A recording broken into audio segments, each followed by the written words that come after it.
Azerbaijan, a country of just over 9 million people, lies at a strategic crossroad between Europe and Asia. With the Islamic Republic of Iran to its south and Russia to its north, Azerbaijan forms part of an east-west corridor that is vital to American security. Central Asia and the Caspian Sea transit the east-west corridor, affording energy security to America's European allies. Most important, with all of the uncertainty that surrounds developments in Iran and Syria, Azerbaijan is a stable country in an unstable region. Azerbaijan is the world's oldest secular Muslim country. It looks back on a proud history of liberal reforms and the establishment of the Muslim world's first democracy in 1919. Regrettably, that democracy was crushed by an invasion that subjected Azerbaijan to Soviet rule for 70 years. Today, Azerbaijan's natural resources and geographic position inspire hope of a bright future. The country already boasts impressive economic growth. Still, it is also beset with many of the developmental and political challenges that plague post-Soviet countries. Our objective is not to varnish over Azerbaijan's shortcomings.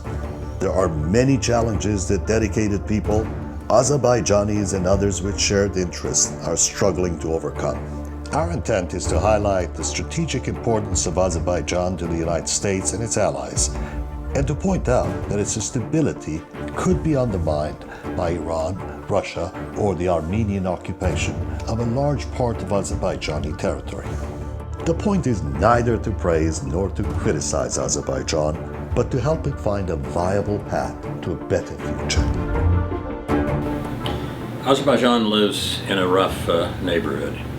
It has two highly imperially minded neighbors, Russia and Iran, both of whom have been aggressive vis-a-vis their neighbors for centuries, indeed in one case millennia.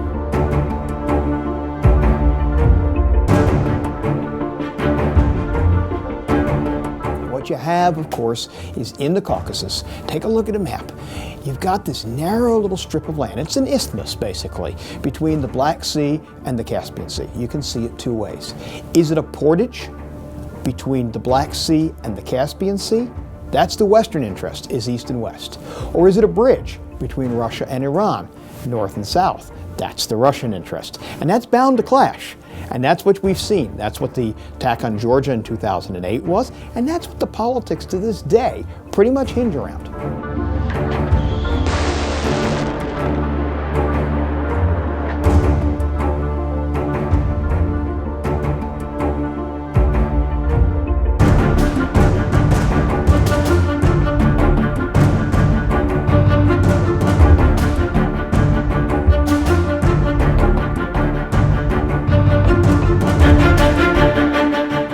What they want to do is they want to control the energy in the Eurasian landmass. And that means controlling the markets. And that means largely that what they're trying to do in the Far East has something to do with what they're doing in the West. They want to be able, they don't want to be at the mercy of the Europeans. Now, for years, the Europeans thought they were at the mercy of the Russians. But the reality is, the Europeans were the only customer that the Russians had. Now, opening up the pipelines to the Pacific, opening up pipelines to China, they're basically giving themselves a safety valve so that they can move oil and gas at will. And I think what they want to do is basically control Europe's supply, or at least a large enough amount, a large enough percentage of Europe's supply that they can be a major geopolitical player, literally at the turn of a spigot, if that's what they choose to do. In their heart of hearts, despite what they may say standing on the red carpet when they arrive at the airport in Baku, they would like all of the countries, not only Azerbaijan, they would like all of the countries of the former Soviet Union to behave like vassal states to the Russian court. I think that's fairly clear what they want. They punished Georgia because Georgia became very recalcitrant and not only refused to act as a vassal state, kind of stood up and made an issue out of it. But what they'd like to see is essentially a suzerainty arrangement where they control what Azerbaijan sells, to whom, how things go. I don't think they want to squash the east-west corridor. They want to control it. Remember remember that war in 2008, yeah, of course it was an attack on Georgia. The war was fought in Georgia. But that was an attack on Azerbaijan. That was an attack on Central Asia. That was an attack on the West, including the United States. That's that east-west corridor I was talking to. That was Russia's, I would guess, last-ditch attempt to say, we control this thing. We can turn this thing off anytime. Remember, look at the geography going from the Black Sea to the Caspian Sea. If you control Georgia, you control Azerbaijan. That's a system of systems that works. That east-west corridor from Batumi and Poti, the Georgian ports in the west on the Black Sea, to Baku in Azerbaijan on the Caspian Sea in the east. That's a system of systems. It has to operate together. Russia does not want an independent Georgia. It does not want an independent Azerbaijan. It does not want an independent east-west corridor.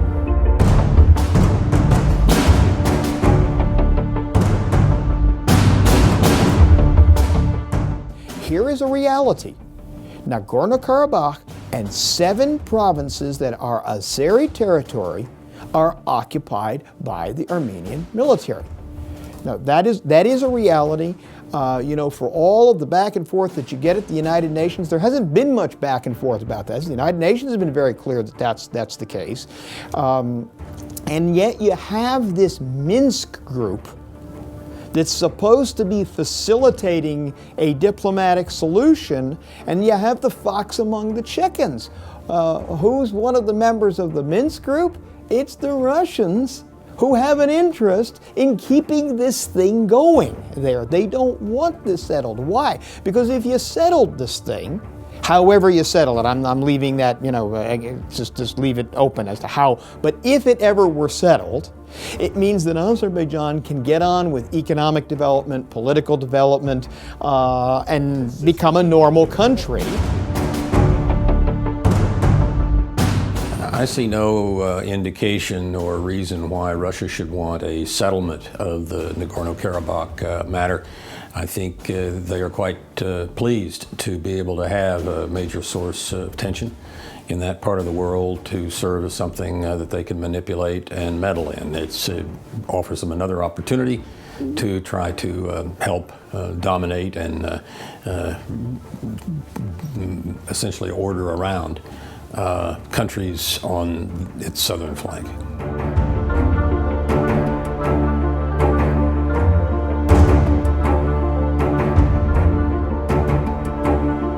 Many international discussions are for form purposes only and are not really making any progress toward solving problems. I think the Minsk group is a good example of that kind of diplomatic wheel spinning.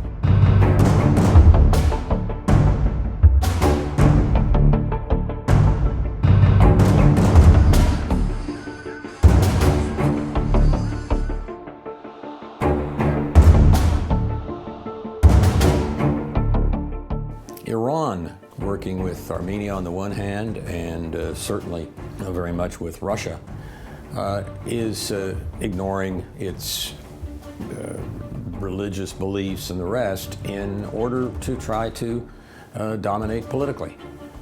And sometimes these efforts to dominate manifest themselves, as did the 2008 war in Georgia, in physical and kinetic interference. Sometimes they're ideological, but they are a continuing source of difficulty for Azerbaijan.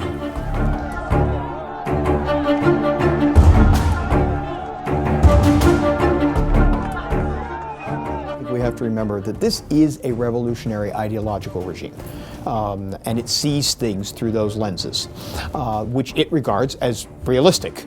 We can look at it from the outside and say that's a little crazy, but the reality is they do see things that way. Their first problem with Azerbaijan is a very secular country. It is a country that, of course, is Muslim, but run very much along secular lines. If you walk down the street in Baku, you have very little sense that you're not in the West. It looks like a street in Paris or anywhere else. Every once in a while you run across a mosque, you get a couple of indications. And I think that plays a lot bigger role than people think, that enmity there. Then the Iranians have kind of this obsession that the Azeris are doing something to Iran's national security, perhaps in collusion with Israel. Tehran's view of Azerbaijan, yes, nominally a fellow Muslim nation, is that they would prefer to have it weak. I'm afraid religion is trumped by the notion of how do you make it weak?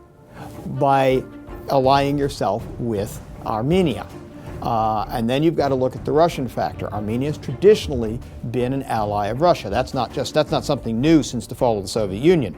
That has always been the case. And we get back to what I was talking about, the East-West versus North-South carousel kind of going around where the Armenians don't want to leave Karabakh. The Azeris can't give up and shouldn't give up on giving up their national territory, by the way. The Azerian-Georgian interest and the Western interest runs east and west.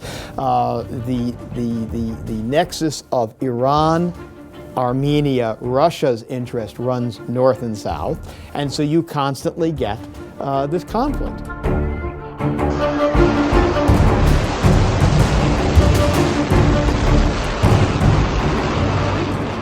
Iran would love to have, I think, a very dominating role in this part of the world. They're seeking it more, really, I think, by their nuclear program, after which, if it is successful, they expect everybody to do, in many circumstances, what they want. 2 centuries, Russia had troops of one kind, way or another, in Azerbaijan, from the Napoleonic era, 1812 until last year, I guess, when President Aliyev got him out. Rather substantial and positive undertaking. Took 2 centuries to get it done, but it got done. We will see more stress, more troop deployments, more attempts to dominate pipelines by Russia, more efforts to avoid the West and everybody else having the flexibility and the affordability of natural gas for a whole host.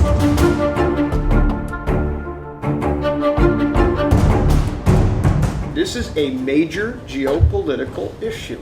Does that railroad come down from Sochi, which is just above the border there, if you see on the coast of the Black Sea, come down from Sochi in Russia, through occupied Abkhazia, and in to some fairly unstable areas of Georgia and down to Yerevan.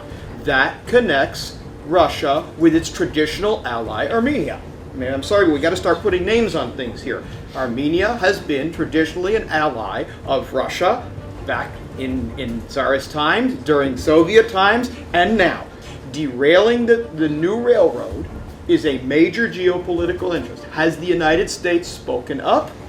You know, sometimes by our silence, we also make a policy.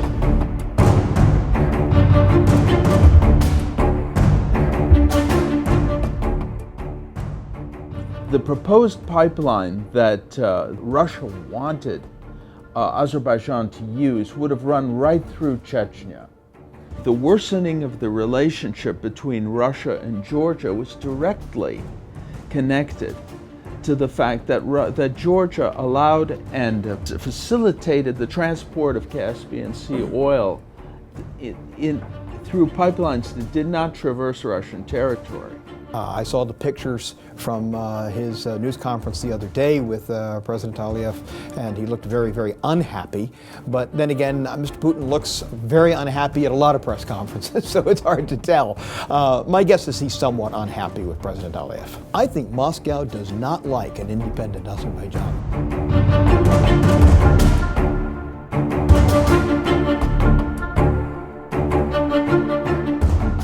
I don't think they want to squash the east-west corridor. They want to control it.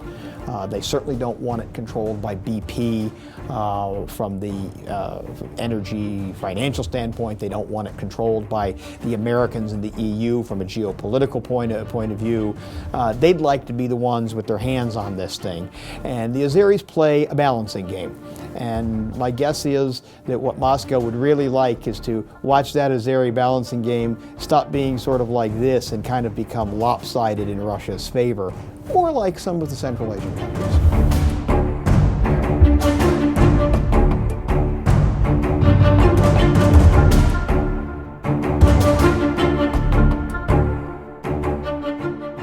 This goes back not only to President Aliyev, but I think we have to go back to Ilham Aliyev's father, Haydar, at this point. I mean, Haydar Aliyev is the guy who said this is the deal of the century when they signed the agreement for the big pipeline to go from Baku down to Ceyhan on Turkey's Mediterranean coast, the BTC pipeline. It was Haydar who called it the deal of the century. It was Haydar who said Russia cannot dictate this. It was Haydar that struck out essentially for a measure of independence for Azerbaijan. And independence is a hollow thing if you don't have the economics to back it up. And Haydar sort of put them together. Now, Ilham sort of took that over. It was already a going concern. By the time you get 2003, 2004, the pipeline was almost finished. But he's kind of continued that policy. And not only continued it, he's kind of expanded upon that policy.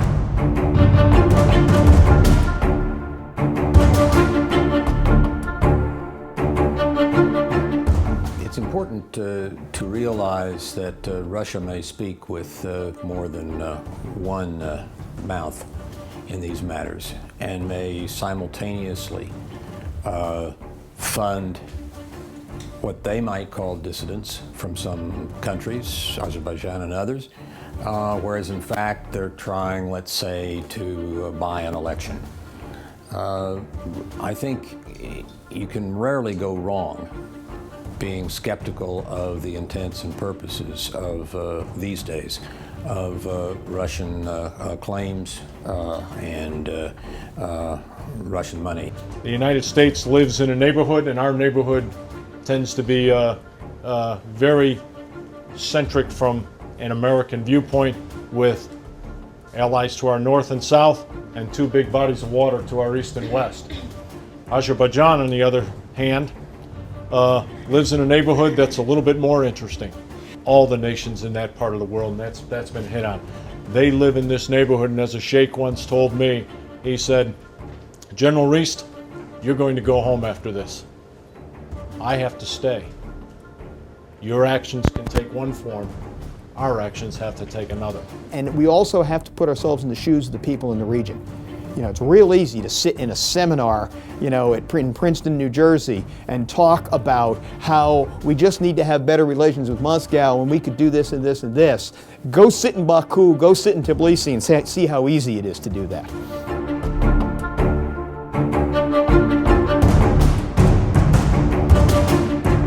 Remember, countries like Azerbaijan and Georgia, they have, by the way, their own nationalist democratic theorists who've written and talked about it. I mean, they have a past they can look to. This is a hard job for both sides, okay? Nobody's ever been down this train track before. All you need to do is live through 70 years of communism with a little but not much experience prior to that in self-governance, and jump up like a phoenix and create a democracy in 20 years and everything will be fine. There's some sincerity on their part of wanting to build democracy in their country, move things along. I think the question is, how fast can you push the train down what is essentially a broken track? And that's a judgment call, because you could say, well, don't push it too hard, and some of the democratic activists would come back at you and they'd say, well, if you don't push, you're never going to get there. If you just leave the status quo, the status quo will always say, if you push me too hard, it's going to be a disaster. And so you got to push a little bit, and they're not wrong. The status quo will always say, well, you can't push me or, it's going to be the end. So how much of a push And that's a hard call to make when you're sitting in Washington, you're sitting in Brussels, or frankly, if you're a Western democratic worker in Baku, you're a little closer to it. But even there, it's hard to know how much this can take. The local people have to be the prime mover in their own democratization, in their own reforms, in their own development. You can't, as we have frankly found out, I think, with some efforts that the United States has been running over the past decade, you can't just show up in a country and reverse the course of history, with a few good arguments that are taken from our forefathers, from our experience. The United States, however, needs to make sure that it continues to work with Azerbaijan and Georgia and the other states of the region as much as possible.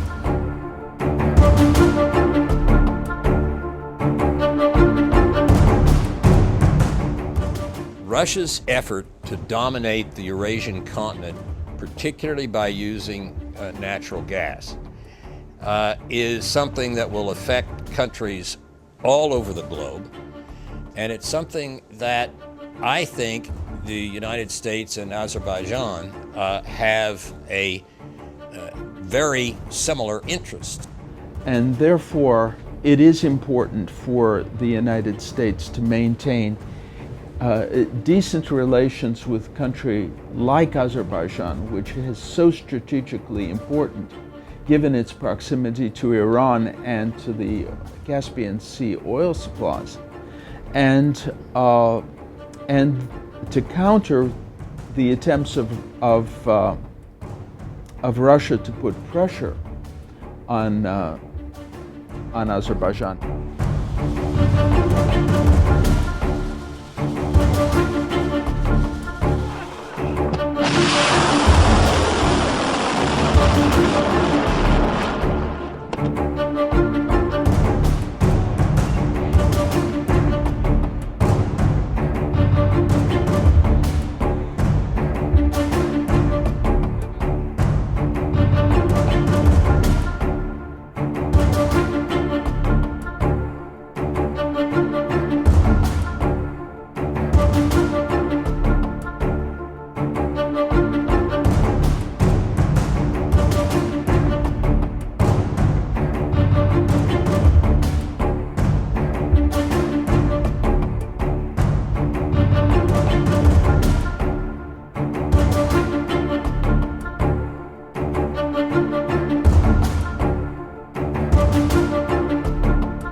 In Phase 1, the assembled crowd of experts identified 14 separate national interests for the United States. The three high-value interests were infiltrating and disrupting Iranian regime activities, particularly those surrounding its nuclear program; counterterrorism operations designed to weaken transnational networks and prevent their concentration, sanctuary seeking in the region; maintaining alternative transit route out of Afghanistan, avoiding both Russia and Pakistan. The 8 medium value interests were maintaining military access to the wider region and rising ally Azerbaijan in particular, balancing Russian influence in the Transcaucasus, improving relations with Russia, preserving stability in Azerbaijan, increasing Azerbaijan's energy production and export capacity, avoiding a new regional war, neutralizing Iranian mischief, meddling in the region, promoting democracy in the region. Next, we turn to the 7 destabilization scenarios picked by the analysts as being most plausible.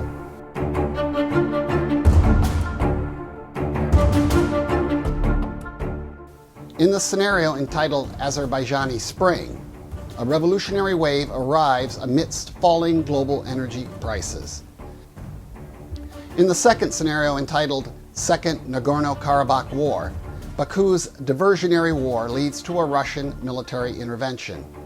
In the third scenario, entitled Iran Strikes Azerbaijan, Tehran inflicts military punishment on Baku after the US and Israel attack its nuclear program. In the fourth scenario, entitled Chinese Money Destabilizes, Beijing's investments in Azerbaijan spur regional competition and internal conflict. In the fifth scenario, entitled Russia's Immigration Card, Moscow threatens Azerbaijan's flow of remittances from Azeri expatriates and guest workers living in Russia in an attempt to force Baku into closer ties.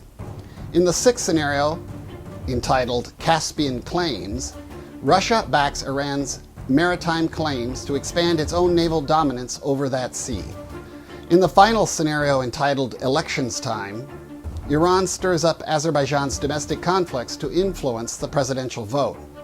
Russian and Iranian meddling in Azerbaijani politics is more likely to come through quasi-legal channels, such as funding opposition candidates, than outright attempts to topple the government. Yes, there's clearly a grain of reality to these scenarios. There's nothing hard to believe here. My guess is it's also partially all of the above. What seems to be missing here is a fairly favorable positive glide path. There seems to be this assumption that, Baku is what it is, and then forces will act on it, and it will have to react, and, these don't seem to end well.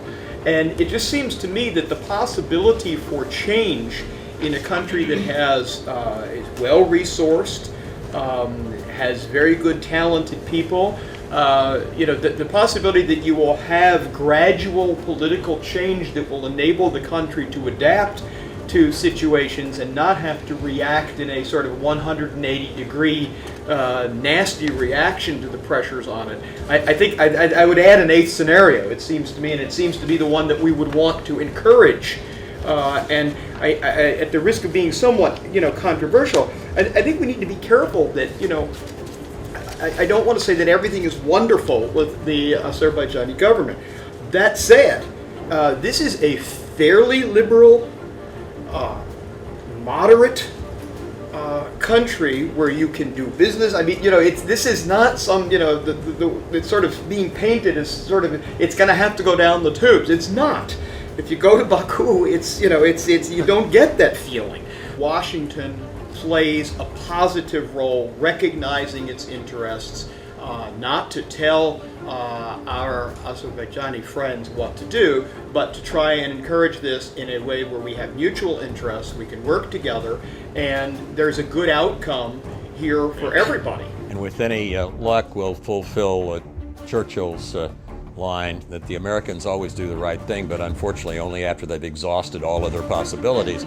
There's clearly, if you go back to what I said about the South Caucasus East-West corridor, where you've got a system of systems that is roads, it's rails, it's pipelines, both for gas and for oil, it's air corridors, it's a fiber optic corridor that Azerbaijan has just proposed. It's everything that goes between these two countries from the Black Sea to the Caspian Sea. If you can get to Baku, you then go on ferries to Aktau in Kazakhstan, to Turkmenbashi in Turkmenistan, and you've got access to Central Asia and beyond, on into China. If you go the other way, from the Georgian ports of Batumi and Poti, you can go up the Danube through the canal and end up in Amsterdam. So you're accessing all of Western Europe up to the North Sea. You go through the Mediterranean, you're out in the entire North Atlantic system. We want to be the center of excellence for extending the trunk lines out into Central Asia. We want to make that part of the world connected. There's some political science theories that the world is dividing itself into the connected world and the unconnected world. We want to connect. We want to be the linchpin of the fiber optic trunk line that connects that part of the world. Americans could be involved in that. Any kind of transportation and, all the kinds of equipment that go with ports, with grain elevators, with ferries, with tankers, so all of that, just the building of the corridor is something Americans could be more involved in. And then you got to start thinking, once you have a corridor, stuff. goes back and forth, and it's not just oil and gas. You've got every kind of raw material. You've got agricultural products coming one way. You've got manufactured products going the other way. When you get that, you start getting dealerships, you start getting insurance, you start getting all those things. Americans ought to be there. If it's our interest to have a functioning east-west corridor, we ought to make it function. There's the American interest. Russia is dangling its support for Syria in front of Iran. Iran is in terrible economic shape because of the sanctions, and they know that they really need Russia's help, and Russia's playing it for all it's worth. It would probably support Syria anyway, but it certainly helps to have something else to tell Iran that one is doing. Russia would like for Iran, and fosters Iran's being tough on and not working with Azerbaijan, and the same would be true of other countries in that part of the world. Russia has Iran right now in a very useful spot. It's important for Azerbaijan and the United States and other countries in the region to continue to work together. A strong, democratic, and prosperous Azerbaijan is very much in the interests of the United States. It can be and should be a linchpin, along with some of the other small Caucasus states, of democracy and the rule of law and prosperous economies spreading in that part of the world. It also, in league with the United States, could help limit Russia's and Iran's ability and propensity to push their neighbors around, and pretty much anybody else that they can get into a position to push. I think that we have a lot that we could do together.